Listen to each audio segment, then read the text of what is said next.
इस कथा के बिना अधूरा है सोमवार का व्रत। भगवान शिव पूरी करेंगे सभी इच्छाएं। देवों के देव महादेव बहुत ही भोले माने जाते हैं, इसलिए उनका एक नाम भोलेनाथ भी है। पौराणिक मान्यता अनुसार भगवान शंकर को प्रसन्न करने के लिए किसी भी तरह के खास विशेष पूजन की आवश्यकता नहीं होती, क्योंकि कहा जाता है कि वह तो भोले हैं और भक्त की मन से की गई क्षणिक मात्र की भक्ति से ही वह प्रसन्न हो जाते हैं। अगर आप भी शिव की भक्ति और कृपा पाने के लिए सावन के सोमवार का व्रत करते हैं तो इस कथा से भोलेनाथ को प्रसन्न कर सकते हैं। कथा इस प्रकार है। साहूकार को मिला संतान प्राप्ति का वरदान। एक बार किसी एक नगर में एक साहूकार था। उसके घर में धन की कोई कमी नहीं थी, लेकिन कोई संतान न होने के कारण वह बहुत दुखी था। संतान प्राप्ति के लिए वह हर सोमवार को व्रत रखता था और पूरी श्रद्धा के साथ शिव मंदिर जाकर भगवान शिव और माता पार्वती की पूजा करता था।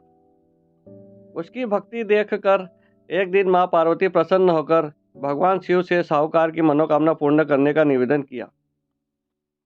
पार्वती जी के आग्रह पर भगवान शिव ने कहा कि हे पार्वती, इस संसार में हर प्राणी को उसके कर्मों का फल मिलता है और जिसके भाग्य में जो उसे भोगना ही पड़ता है। लेकिन पार्वती जी ने साहूकार की भक्ति देखकर उसकी मनोकामना पूर्ण करने की इच्छा व्यक्त की। माता पार्वती के आग्रह पर शिव जी ने साहूकार को पुत्र प्राप्ति का वरदान तो दिया, लेकिन उन्होंने बताया कि वह बालक 12 वर्ष तक ही जीवित रहेगा।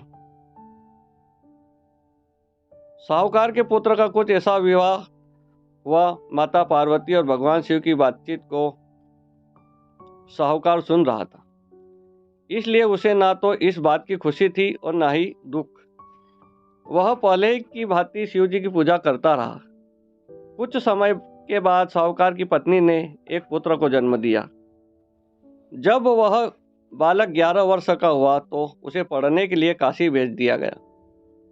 साहूकार ने पुत्र के मामा को बुलाकर उसे बहुत सारा धन देते हुए कहा कि तुम इस बालक को काशी विद्या प्राप्ति के लिए ले जाओ। तुम लोग रास्ते में यज्ञ कराते जाना और ब्राह्मणों को भोजन दक्षिणा देते हुए जाना। दोनों मामा भांजे इसी तरह यज्ञ कराते और ब्राह्मणों को दान दक्षिणा देते काशी नगर निकल पड़े। इस दौरान रात में एक नगर पड़ा जहां नगर के राजा की कन्या का विवाह था, लेकिन जिस राजकुमार से उसका विवाह होने वाला था वह एक आंख से काना था। राजकुमार के पिता ने अपने पुत्र के काने होने की बात को छुपाने के लिए सोचा क्यों न उसने साहूकार के पुत्र को दूल्हा बनाकर राजकुमार से विवाह करा दूं। विवाह के बाद इसको धन देकर विदा कर दूंगा और राजकुमारी को अपने घर नगर ले आऊंगा। लड़के को दूल्हे के वस्त्र पहनाकर राजकुमारी से विवाह करा दिया गया। साहूकार के पुत्र के निकले प्राण। साहूकार का पुत्र ईमानदार था। उसे यह बात सही नहीं लगी, इसलिए उसने अवसर पाकर राजकुमारी के दुपट्टे पर लिखा कि तुम्हारा विवाह तो मेरे साथ हुआ है, लेकिन जिस राजकुमार के संग तुम्हें भेजा जाएगा वह एक आंख से काना है। मैं तो काशी पढ़ने जा रहा हूँ।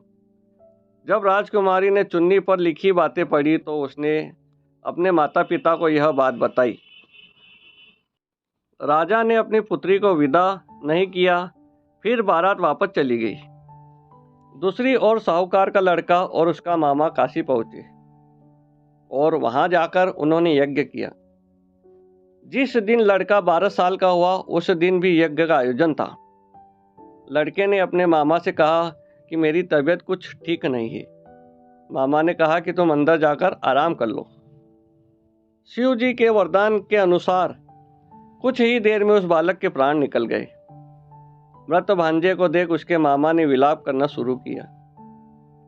संयोगवश उसी समय शिव जी और माता पार्वती उधर से जा रहे थे। पार्वती माता ने भोलेनाथ से कहा, स्वामी, मुझे इसके रोने के स्वर सहन नहीं हो रहे हैं। आप इस व्यक्ति के कष्टों को अवश्य दूर करें। शिव जी की कृपा से जीवित हो उठा साहूकार का बेटा। जब शिव जी मृत बालक के समीप गए तो वह बोले कि यह उसी साहूकार का पुत्र है जिसे मैंने 12 वर्ष की आयु का वरदान दिया था।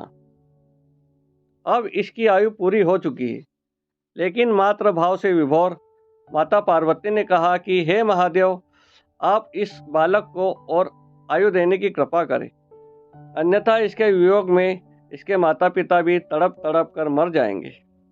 माता पार्वती के पुनः आग्रह पर भगवान शिव ने उस लड़के को जीवित होने का वरदान दिया। शिव जी की कृपा से वह लड़का जीवित हो गया।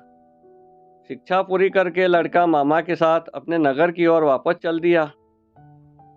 दोनों चलते हुए उसी नगर में पहुंचे जहां उसका विवाह हुआ था। उस नगर में भी उन्होंने यज्ञ का आयोजन किया। उस लड़के के ससुर ने उसे पहचान लिया और महल में ले जाकर उसकी खातिरदारी की और अपनी पुत्री को विदा किया। इधर साहूकार और उसकी पत्नी भूखे प्यासे रहकर बेटे की प्रतीक्षा कर रहे थे।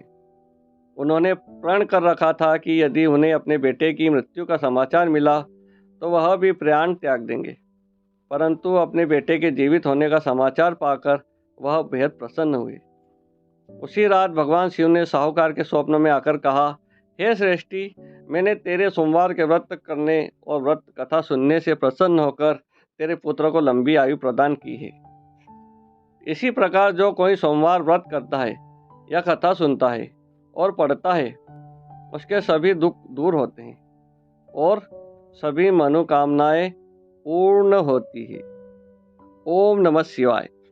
आपको यह कथा अच्छी लगी हो तो चैनल को लाइक, शेयर और सब्सक्राइब जरूर करें। बहुत बहुत धन्यवाद।